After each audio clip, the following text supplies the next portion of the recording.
Assalamualaikum, hai semua. Kali ini kita akan sama-sama membuat selai nanas.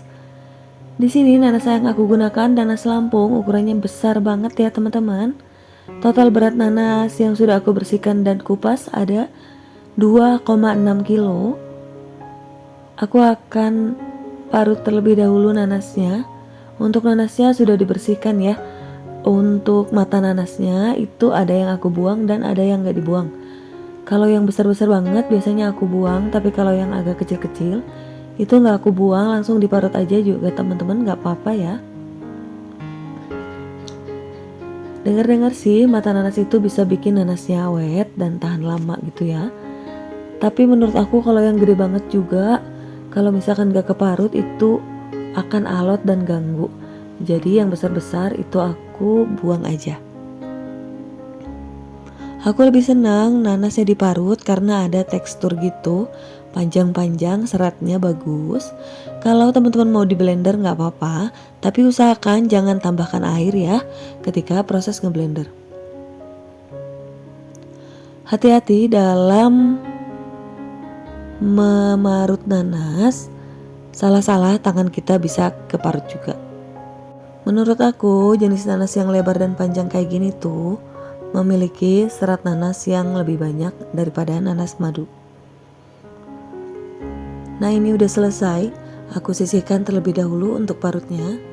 Kemudian teknik yang aku gunakan adalah aku peras dulu nanas yang sudah diparut ini. Aku pisahkan madu nanasnya dengan ampasnya. Tapi nggak terlalu kering banget ya teman-teman hasil perasannya. Ini aku gunakan kain bersih untuk memerasnya. Cukup dilipat seperti ini, kemudian diputar dan ditekan aja. Mudah banget teman-teman, madunya tuh banyak banget, dia akan keluar dengan sendirinya.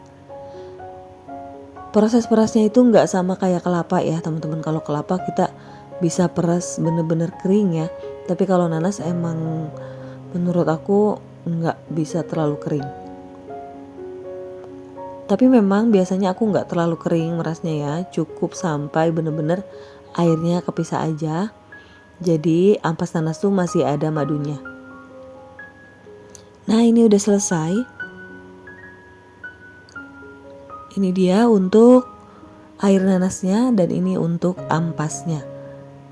Nah teman-teman bisa dilihat ya, ampasnya tuh masih basah banget, masih ada air nanasnya di dalam ampasnya, jadi nggak sekering kalau kita meras kelapa.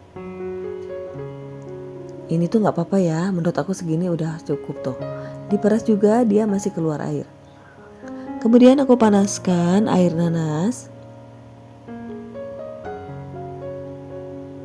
Ini aku panaskan di api besar sampai menyusut, kurang lebih 15-20 menit airnya sudah menyusut ya.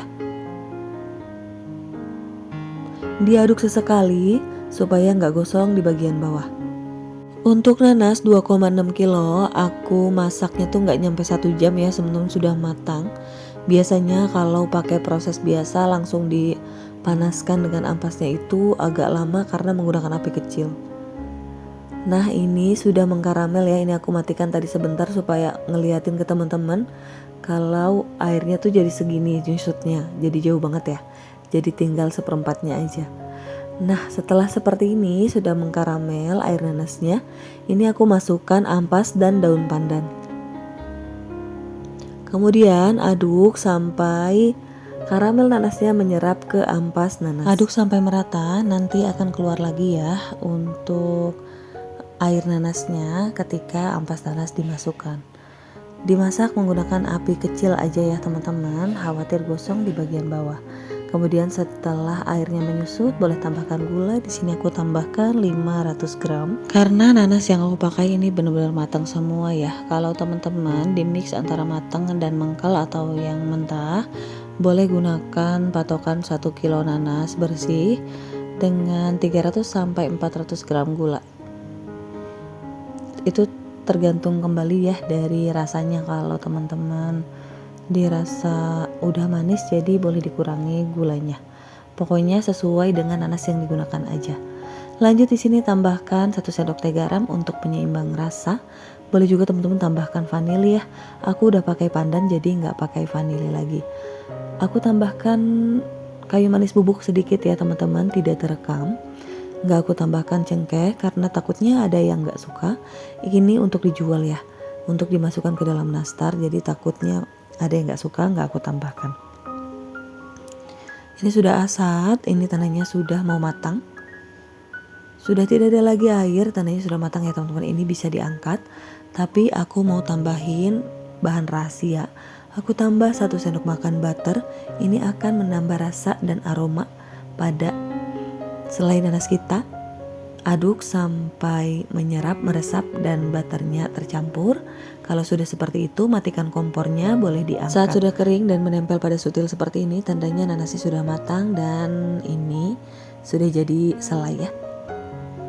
Untuk waktu memasak di sini aku nggak nyampe 1 jam, kurang lebih 54 menit sudah matang.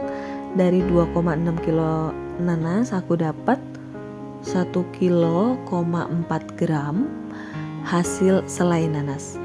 Lihat cantik banget ya seratnya, warnanya juga nggak terlalu hitam, manisnya pas, asamnya juga ada dan ada aroma butternya, juga ada aroma kayu manis sedikit. Itu dia teman-teman resep selai nanas dan trik aku masak. Semoga teman-teman suka. Silahkan dicoba di rumah. Kalau dicoba silahkan tag Instagram aku di @novichandra. Terima kasih untuk teman-teman yang sudah menonton videonya sampai selesai. Semoga bermanfaat, semoga berhasil. Ketemu lagi ya di videoku yang selanjutnya. Wassalamualaikum.